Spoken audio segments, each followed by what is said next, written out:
ایک مرتبہ بلند آواز میں درود بھیجیں محمد و آل محمد کی ذات پر. صلی محمد و آل محمد. عزیزان محترم، مناسبت انتہائی اہم مناسبت ہے. مناسبت اس قدر اہم ہے کہ ایک طرف رسول کی رسالت سوال کے زمرے میں قرار پا رہی ہے. کس وجہ سے؟ کہ اگر یہ ابلاغ نہ ہو. کس چیز کا ابلاغ؟ یہ کون سی ایسی ذمہ داری ہے کہ جس کی وجہ سے پوری رسالت رسول اللہ کی رسالت مورد سوال قرار پا رہی ہے؟ یہ کون سی ایسی نعمت ہے، یہ کون سی ایسی چیز ہے کہ جس کی وجہ سے رسول کی رسالت کو رسول خداوند متعال یہ کہہ رہا ہے کہ رسول فَإِن لَمْ تَفْعَلْ فَمَا بَلَّغْتَ رِسَالَتَهُ، کہ رسول اگر تو نے یہ کام نہیں کیا، تو نے اگر ابلاغ نہیں کیا تو گویا تو نے رسالت کی کوئی ذمہ داری ادا نہ کی. لہٰذا پوری رسالت کو مورد سوال قرار دیا جا رہا ہے. کس وجہ سے؟ کہ اگر یہ ابلاغ نہ ہو. کس چیز کا ابلاغ ہے؟ یہ مولائے متقیان کی ولایت. دیکھیں عزیزان محترم، خداوند متعال نے اس دن کے لیے اس قدر اہتمام کیا ہے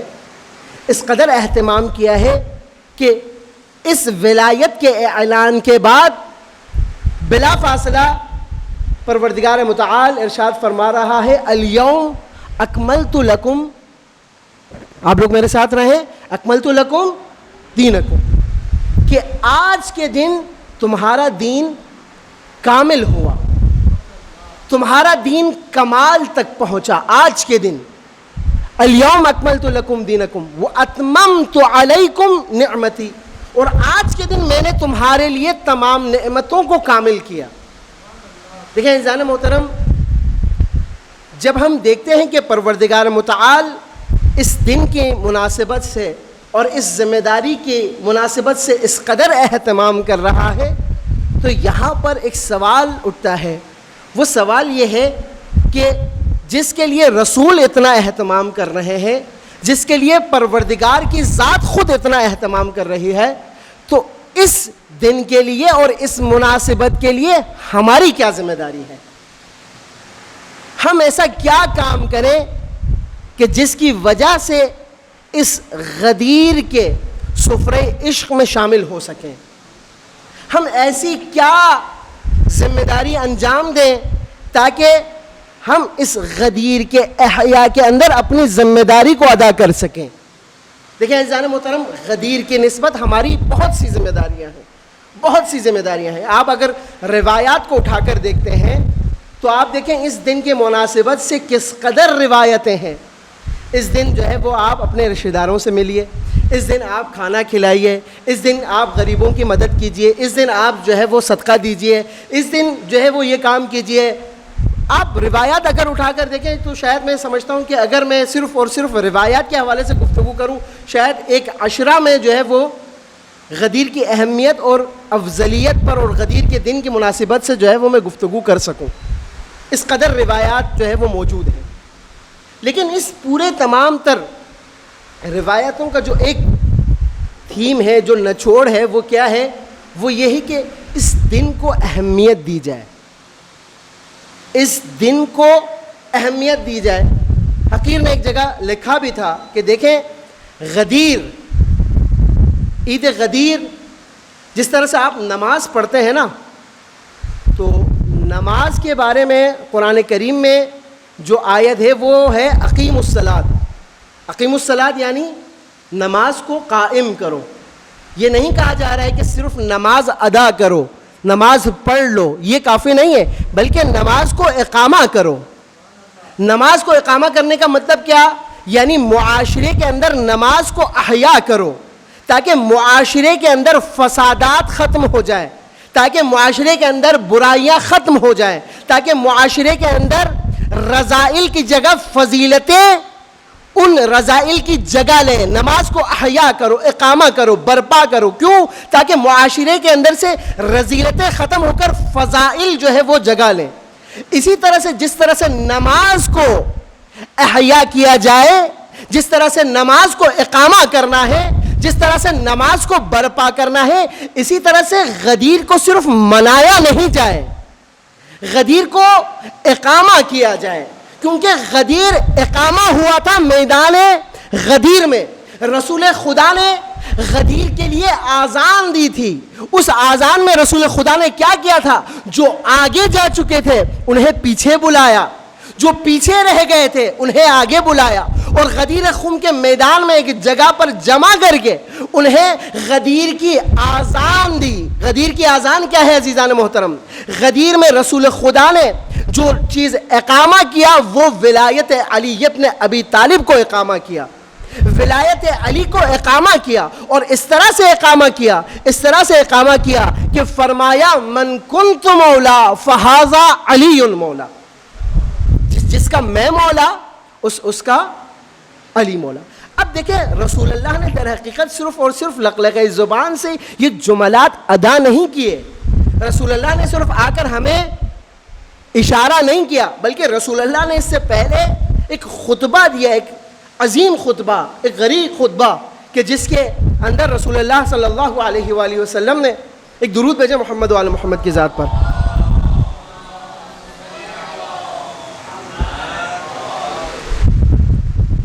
رسول اللہ نے آ کر اقرار لیا ہے. کیا اقرار لیا رسول اللہ نے؟ الست اولا بانفسکم, الست اولا بانفسکم, کیا میں تمہارے نفسوں پر تم سے زیادہ حق رکھتا ہوں یا نہیں؟ میں تمہارے نفسوں پر تم سے زیادہ حق رکھتا ہوں یا نہیں؟ دیکھیں عزیزان محترم, آپ اکثراً روایات میں اور اسی طرح سے آپ زیارت کے جملے میں, جملات میں یہ ایک جملہ ادا کرتے ہیں, کیا کہ میری جان قربان ہو جائے آپ پر. کس پر؟ امام پر. روحی لک الفدا جسمی لک الفدا بی ابی و امی, کہ میرے ماں باپ آپ پر قربان, میرا سب کچھ آپ پر قربان. یہ کیوں ہم یہ جملات کیوں ادا کرتے ہیں؟ کبھی آپ نے غور کیا ہے کیوں ہم یہ کہتے ہیں کہ ہم اپنی جان کو آپ پر قربان کر دینا چاہتے ہیں, ہم اپنی نفس کو آپ پر قربان کر دینا چاہتے ہیں, ہم اپنا سب کچھ آپ پر قربان کر دینا چاہتے ہیں؟ یہ زبان سے ہم اقرار کرتے ہیں, زیارت کے جملوں میں یہ الفاظ ادا کرتے ہیں. کیوں؟ اس وجہ سے کہ رسول اللہ صلی اللہ علیہ وآلہ وسلم اور ائمہ کا حق ہم پر اس قدر زیادہ ہے, اس قدر زیادہ ہے کہ یہ جان کوئی قیمت نہیں رکھتی, یہ جسم کوئی قیمت نہیں رکھتا, یہ مال کوئی قیمت نہیں رکھتا ان کی عظمت کی نسبت. اس قدر وہ عظیم ہے, اس قدر وہ عظیم ہو. اور سب سے امپورٹنٹ بات یہ ہے کہ وہ ہم پر حق رکھتے ہیں, ہم پر حق رکھتے ہیں, ہمارے ماں باپ سے زیادہ حق رکھتے ہیں. کون ہے امام؟ ان الامام کا ابو الرحیم, کہ امام ایک رحیم باپ کی مانند ہوا کرتا ہے, باپ کی مانند ہے, رحیم باپ, مہربان باپ.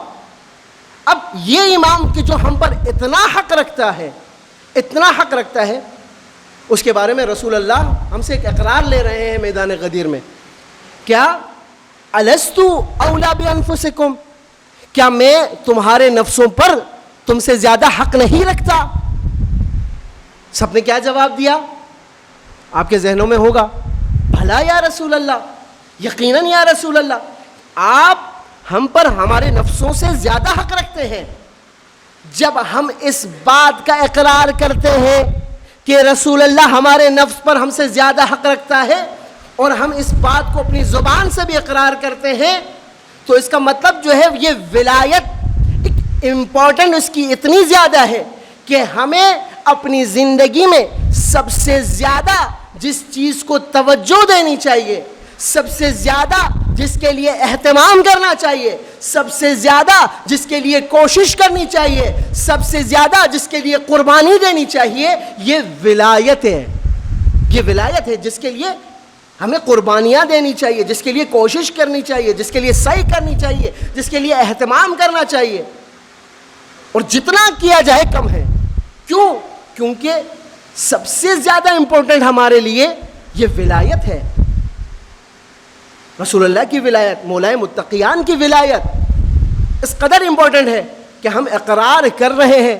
اور رسول اللہ نے پھر جب یہ اعلان کیا، اقرار لیا، اس کے بعد پھر جو ہے وہ لوگوں کو ابلاغ کیا، پہنچایا وہ امپورٹنٹ میسج، وہ امپورٹنٹ فریضہ جو رسول اللہ کے دوش اطہر پر تھا. کیا تھا؟ مولائے متقیان کی ولایت کا اعلان. اب عزیزان محترم دیکھیں، ظاہری طور پر اگر ہم دیکھیں تو یہ مولا علی علیہ السلام کی ولایت کا اعلان شاید بعض لوگوں کے لیے عادی ہو، لیکن یہ عادی نہیں ہے، یہ بہت اہم ہے. یہ در حقیقت ہماری زندگی کے تمام امور اس سے منسلک ہیں، تمام امور ہمارے اس ولایت سے منسلک ہیں. ولایت ہماری زندگی کے ہر شعبے کے اندر ایک حاکمیت اور ایک سرایت ہے اس کی. ولایت کے بغیر ہماری زندگی کچھ نہیں ہے، کچھ نہیں ہے ہماری زندگی. اب سوال یہ کیا جائے کہ جناب میں کیسے پہچانوں، میں ایسا کیا کروں کہ جس کی وجہ سے یہ دن میرے لیے اہم ہو جائے، اس دن کے لیے میں کوشش کروں، اس دن کے لیے میں جستجو کروں، اس دن کے لیے میں اہتمام کروں. جس طرح سے روایات میں بیان ہوا ہے، بخدا آپ جتنا آپ اس دن کے لیے اہتمام کریں کم ہے، جتنا آپ اہتمام کریں. میں تو یہ سمجھتا ہوں کہ غدیر کے لیے اگر 10 دن پہلے اور 10 دن بعد تک، غدیر کے لیے اگر 10 دن پہلے اور 10 دن بعد تک اہتمام کیا جائے یہ کم ہے. اس قدر اہم ہے یہ دن، اس قدر اہم ہے یہ دن. اور بیان کیا آپ کے محضر میں کہ اس دن کو ہم نے اقامہ کرنا ہے، اقامہ کرنا ہے اپنے پڑوسیوں کو، اپنے محلے والوں کو، اپنے شہر والوں کے اندر. اس قدر اس دن کا ابلاغ ہو، اس قدر اس دن کی امپورٹنس لوگوں کے درمیان آیا ہو جائے کہ لوگوں کے سامنے واضح ہو کہ غدیر کیا ہے. اور دیکھیں عزیزان محترم، بعض اوقات ہماری جو ایک متاسفانہ جو ہے وہ یہ بیان کرنا پڑتا ہے کہ بعض اوقات ہماری یہ روش یہ رہتی ہے کہ غدیر کے احیاء کے سلسلے میں ہم کوشش کرتے ہیں کہ جو ہے وہ دوسروں کو جلائیں. نہیں، یہ روش اہل بیت کی روش نہیں ہے، یہ روش معصومین کی روش نہیں ہے. غدیر جلانے کے لیے نہیں ہے، غدیر بلانے کے لیے ہے. رسول نے بلایا ہے، جو آگے جا چکے تھے ان کو پیچھے بلایا ہے، جو پیچھے رہ گئے تھے انہیں آگے بلایا، تاکہ تم غدیر کے ہمسنگ ہو جاؤ، غدیر کے ساتھ چلو، غدیر کے ہمراہ ہو جاؤ، غدیر کے راستے پر چلو، غدیر کے راستے پر چلو. لہٰذا ہماری بھی ایک ذمہ داری یہی ہے، اگر کوئی ایک انسان اس تک غدیر کے حوالے سے کوئی پیغام نہیں پہنچائے ہم اس تک پہنچائیں، اور اس قدر اہتمام کریں کہ ہمارے محلے میں، ہمارے معاشرے کے اندر لوگوں کے لیے واضح ہو جائے. بھائی دیکھیں نا، مثال کے طور پر آپ نے عاشورہ کو برپا کیا، عاشورہ کو اس قدر اہتمام کے ساتھ برپا کیا کہ 9 اور 10 محرم آپ کی جو ہے وہ چھٹی کا دن ہوتا ہے. آپ کو پتہ ہے نا کہ عاشور کا دن پورے پاکستان میں چھٹی کا دن ہوتا ہے.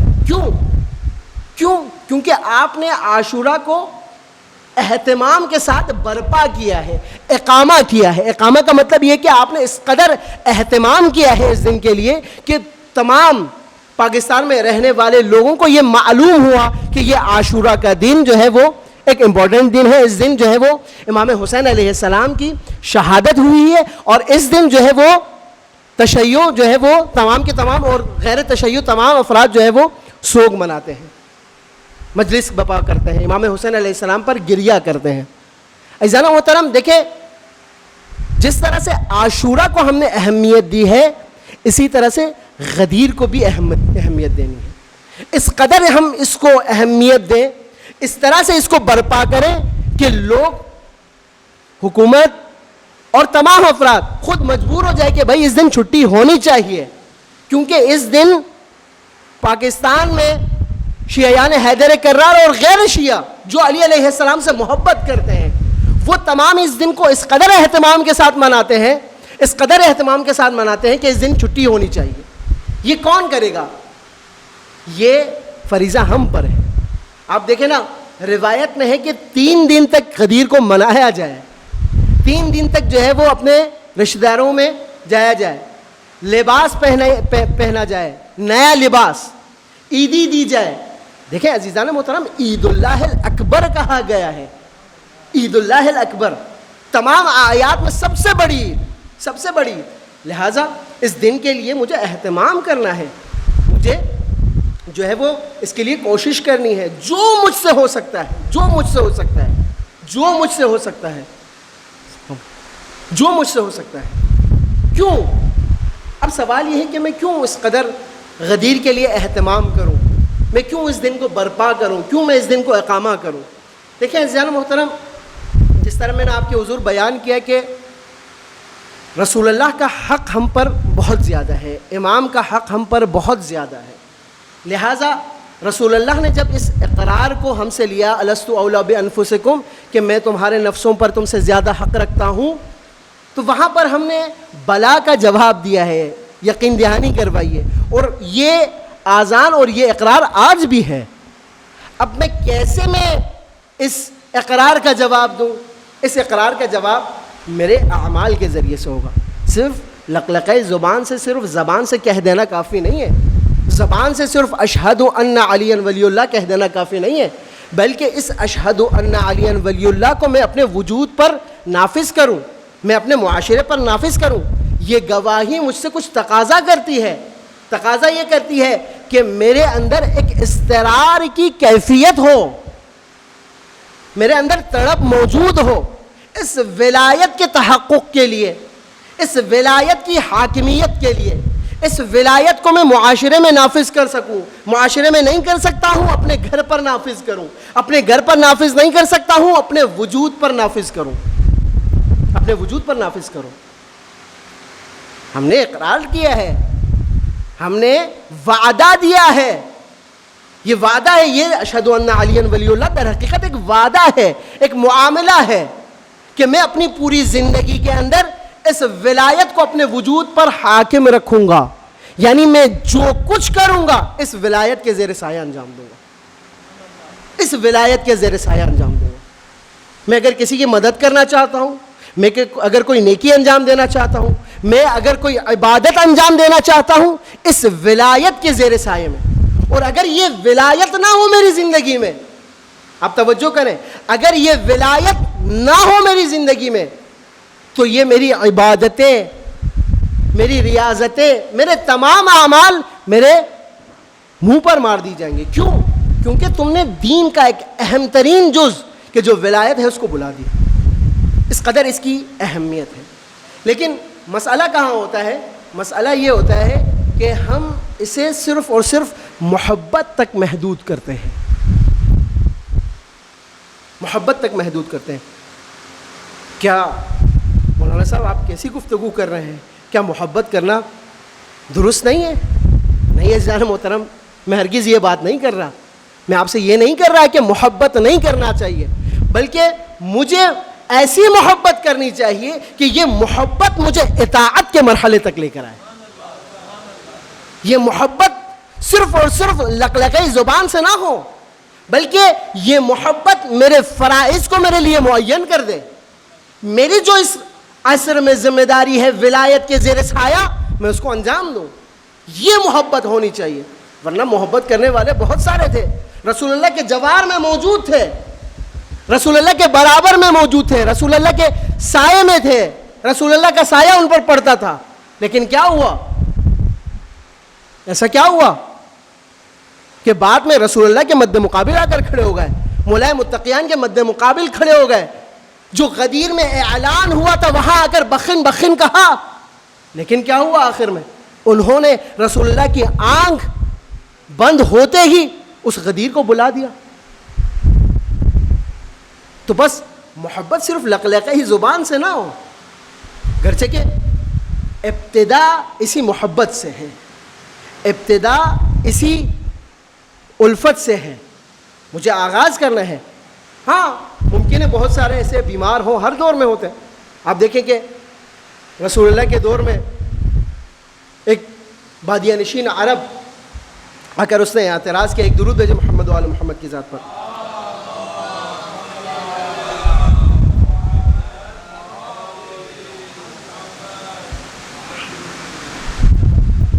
بادیہ نشین عرب نے آ کر رسول اللہ پہ اعتراض کیا، یا رسول اللہ آپ نے جو یہ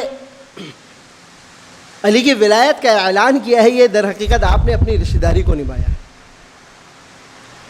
یہ آپ نے خدا کی طرف سے حکم کو جاری نہیں کیا، یہ الہی حکم نہیں ہے، یہ اپنے رشتہ داری کو نبھایا ہے۔ ہر دور میں ایسے بیمار ہوتے ہیں جن کو الرجی ہوتی ہے، ولایت سے بھی الرجی ہوتی ہے، رسول کے حکم سے بھی الرجی ہوتی ہے۔ تو رسول اللہ نے کہا کہ ایسا ہرگز نہیں ہے۔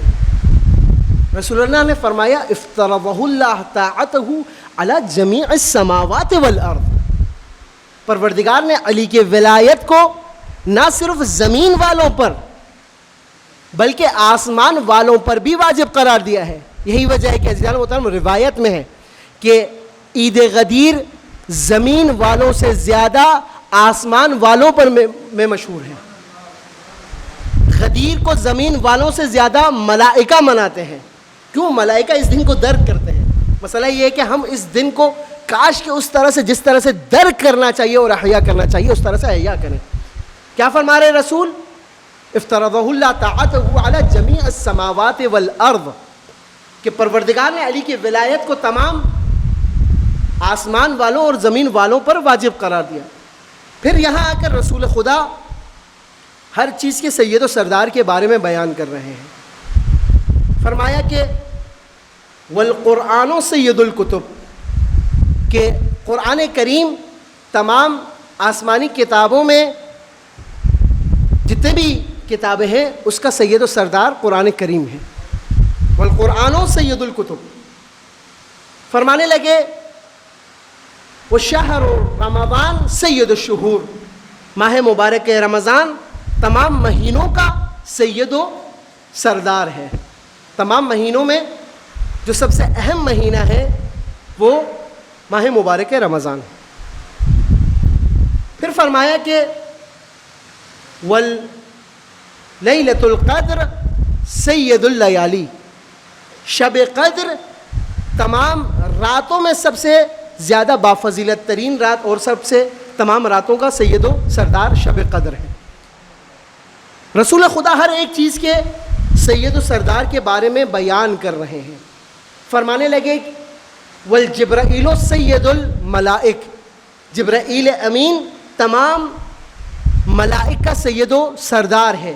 والجنان سید المکان فی الجنہ، اور جنان جنت میں جنت کے تمام مکانوں میں جو سب سے زیادہ فضیلت ترین مکان ہے اس میں جنان سب مکانوں کا سید و سردار ہے۔ اب رسول ہر ایک چیز کے سید و سردار کے بارے میں بیان کر رہے ہیں کہ جو ہے وہ مہینوں میں جو ہے وہ ماہ مبارک رمضان، راتوں میں جو ہے وہ شب قدر، ملائک میں جبرائیل امین، مکانوں میں جنان، ہر ایک چیز کے سید و سردار کے بارے میں بیان کر رہے ہیں۔ پھر رسول خدا یہاں پر تمام اعمال کے سید و سردار کے بارے میں بیان کر رہے ہیں کہ اعمال جو ہم انجام دیتے ہیں، ہم جو امور انجام دیتے ہیں، ہم جو کچھ انجام دیتے ہیں اس کا بھی ایک سید و سردار ہے۔ لِكُلِّ امْرِئٍ مِّنْ عَمَلِهِ سَيِّدٌ، ہر انسان جو نیکی انجام دیتا ہے اس کا بھی ایک سید و سردار ہے، اس کا بھی ایک سید و سردار ہے۔ فرمانے لگے کہ اعمال کا سید و سردار کیا ہے؟ میرے رسول بیان کر رہے ہیں، میرے جملے نہیں ہیں۔ فرمانے لگے کہ حبی وحب علی ابن ابی طالب سید الاعمال، میری محبت اور علی کی محبت تمام اعمال کا سید و سردار۔ یا اللہم صلی علی محمد و آل محمد. میری محبت اور علی کی محبت تمام اعمال کا سید و سردار ہے. عزیزان محترم دیکھیں رسول اللہ اس محبت کے بارے میں بھی بیان کر رہے ہیں اور اس اطاعت کے بارے میں بھی بیان کر رہے ہیں کہ جو غدیر میں جس کا اعلان ہوا. دیکھیں یہ محبت کا راستہ آپ کو اطاعت تک لے کر آئے, ورنہ تو محبت کرنے والے اتنے محبت کرنے لگے تھے کہ نعوذ باللہ مولائے متقیان کو الوہیت کے مقام پر لے کر گئے. پھر کیا فرمایا مولائے متقیان کے, حلق فی الرجلان محب قال و مبغض قال, کہ مجھ پر دو طرح کے لوگ ہلاک ہوئے, ایک جو میری محبت میں حد سے زیادہ آگے بڑھ گیا اور ایک کہ جس نے میری محبت کو ٹھکرایا, جس نے مجھ سے بغض کیا, دونوں ہلاک ہوئے. عزیزان محترم ہمیں غدیر کے ہم سنگ ہونا ہے, غدیر کے ساتھ چلنا ہے. اور اطاعت کا مطلب کیا ہے؟ اطاعت کا مطلب صرف لقلقائی زبان سے محبت کا اقرار کر دینا کافی نہیں ہے. یہ جو یا علی میں کہہ رہا ہوں, اس یا علی کو مجھے اپنی روح سے کہنا ہے. یہ یا علی مجھے نماز میں صف اول پر لے کر آئے, یہ یا علی مجھے معاشرے کے اندر ذمہ دار بنائے, یہ یا علی مجھے ایسا بنائے کہ جب کوئی مظلوم ہو تو میں اسی یا علی کے ذریعے سے میں اس مظلوم کی داد رسی کروں.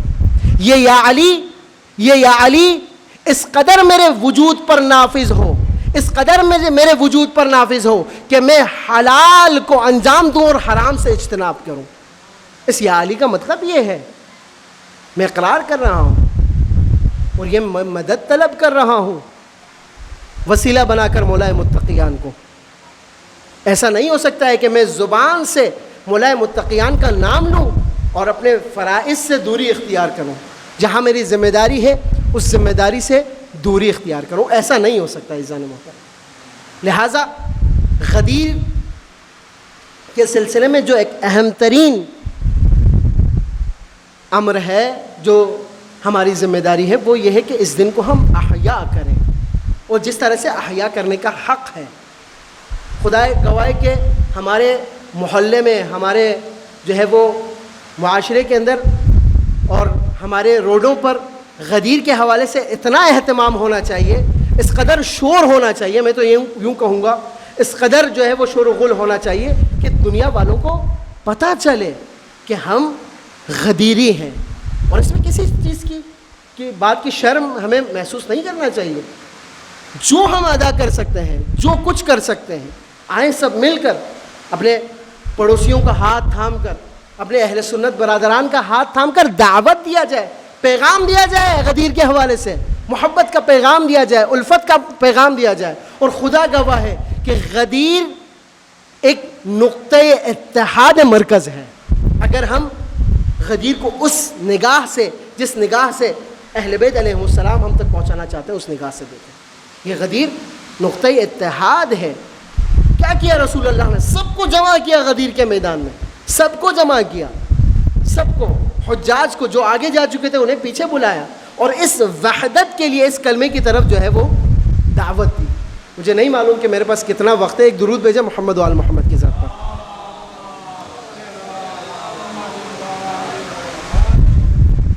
بس میں اپنی گفتگو کو سمیٹوں عزیزان محترم. صلی علی محمد و آل محمد.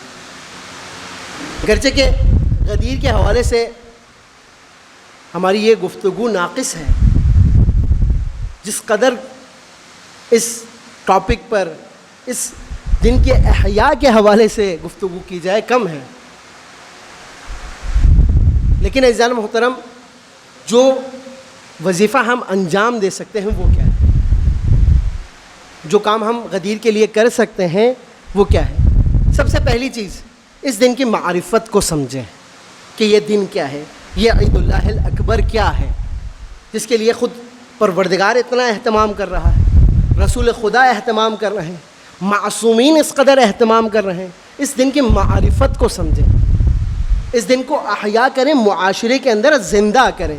دیکھیں اگر غدیر کو بلایا جائے تو سقیفہ وجود میں آتا ہے, اگر غدیر کو بھلا دیا جائے تو آپ دیکھیں کہ کربلا جیسی عظیم مظلومیت کی داستان رونما ہوتی ہے اگر غدیر کو بلایا جائے. اور دیکھیں جنہوں نے غدیر کو بلایا انہوں نے امام حسین علیہ السلام کو بلایا. اور خدا کا شکر ادا کرنا چاہیے کہ الحمدللہ پروردگار نے ہمیں یہ توفیق دی ہے اور ہمیں اس بات پر فخر ہے, اس بات پر شکر ہے کہ خدا نے ہمیں غدیری بنایا ہے. خدا نے ہماری ایسی تربیت کی کہ ہم سفرے غدیر میں ہیں. لیکن عزیزان محترم اس سفرے کے ہم سے کچھ تقاضے ہیں, اس تقاضے کو ہم پورا کریں. ہم اپنی جاب سے, اپنی زندگی کے اندر تمام مٹیریلسٹک ہماری جتنی بھی دنیاوی مادی زندگی ہے اس سے زیادہ اہمیت اس دن کو دیں اور ہمارے اندر یہ اضطرار ایجاد ہو, پیاس ایجاد ہو, شدت ہمارے اندر ایجاد ہو. دیکھیں نا, میں اس کی مثال ایسے دوں گا کہ بعض اوقات ہماری زندگی کے اندر ہماری کچھ چیزیں ہمارے لیے بہت زیادہ امپورٹنٹ ہوتی ہیں. خصوصاً اگر میرے نوجوان جو دوست یہاں پر بیٹھے ہوئے ہیں ان سے اگر ان کا موبائل چھین لیا جائے تو یہ جو ہے وہ مچھلی کی طرح جو ہے وہ تڑپنا شروع ہو جائیں گے. ایسا ہے یا نہیں ہے؟ آج کل تو ایسا ہی ہے ماشاء اللہ. فیس بک بھی چل رہا ہے, یوٹیوب بھی چل رہا ہے, تو الا ماشاء اللہ یہ ہماری مٹیریلسٹک لائف کا حصہ ہے. ہمیں اس طرف لے کے جایا جا رہا ہے باقاعدہ ایک منصوبے کے تحت, ایک پروگرام کے تحت. ہمیں اپنے آپ کو اس منصوبے سے باہر نکالنا ہے. ہم اپنے آپ کو حوالے نہیں کریں زمانے کے. ہماری سرشت کچھ اور ہے, ہم کچھ اور ہیں, ہم غدیری ہیں. ہمیں اس ماحول کے اندر رہتے ہوئے اپنے آپ کو اس ماحول سے باہر نکالنا ہے اور اپنے آپ کو غدیری بنانا ہے. اس ماحول کے اندر رہتے ہوئے اپنے آپ کو حوالے نہیں کرنا ہے سوشل میڈیا کے. ہاں, سوشل میڈیا کو استعمال کروں میں کس کے لیے؟ غدیر کی تبلیغ کے لیے. کس قدر خوبصورت ہوگا کہ اگر میں سوشل میڈیا کو غدیر کی تبلیغ کے لیے استعمال کروں. میں منع نہیں کروں, میں مخالف نہیں ہوں بھائی موبائل کا. ہاں, بات میں نہیں کہتے نا مولانا صاحب نے جو ہے وہ موبائل کی مخالفت کی. نہیں, کریں آپ استعمال, لیکن دین کے حیا کے لیے. موبائل سے گمراہ نہ ہو. جو کام دشمن کرنا چاہتا ہے اس کے برخلاف آپ کریں. جو کام شیطان آپ سے کروانا چاہتا ہے اس کے بالکل برخلاف کام کریں. لہٰذا میں نے کہا کہ اضطرار کی کیفیت ہمارے اندر ایجاد ہونی چاہیے. اضطرار کا مطلب کیا ہے؟ دیکھیں, آپ سے اگر میں موبائل چھین لوں تو آپ رہ نہیں سکیں گے. آپ کے اندر تڑپ ایجاد ہوگی کہ جناب مجھے موبائل چاہیے, ہر 2 منٹ بعد موبائل موبائل موبائل. بس یہ دیکھ رہے ہیں نا آپ اپنے اندر اس اضطراب کو محسوس کر رہے ہیں نوجوان. بس غدیر کی نسبت ہمارے اندر یہ اضطراب ہونی چاہیے. اس سے بڑھ کر اضطراب ہونی چاہیے, اس سے بڑھ کر اضطراب ہونی چاہیے. دیکھیں نا, موبائل استعمال کرنے کے بعد آپ ایک لذت محسوس کرتے ہیں, مزہ آتا ہے موبائل استعمال کر لیے, ٹائم پاس ہوتا ہے. لیکن خدا کی قسم اگر کوئی غدیر کو سمجھ لے اور غدیر کے عشق میں مبتلا ہو جائے, وہ ایسا مزہ پاتا ہے, ایسا مزہ پاتا ہے کہ اس کا عشق پھر سلمانی عشق بن جاتا ہے, پھر ابوذری عشق بن جاتا ہے. غدیر کو اگر اس اینگل سے دیکھیں, سلمان کی دید سے دیکھیں, ابوذر کی دید سے دیکھیں. لہٰذا پروردگار سے دعا کرتا ہوں کہ پروردگار ہمارے اندر اس اضطرار کی کیفیت, اس تپش کی کیفیت کو ایجاد کرے اور اس دن کو احیا کرنے کی ہمیں توفیق عنایت کرے. ایک درود بھیجے محمد وآل محمد کی ذات پر.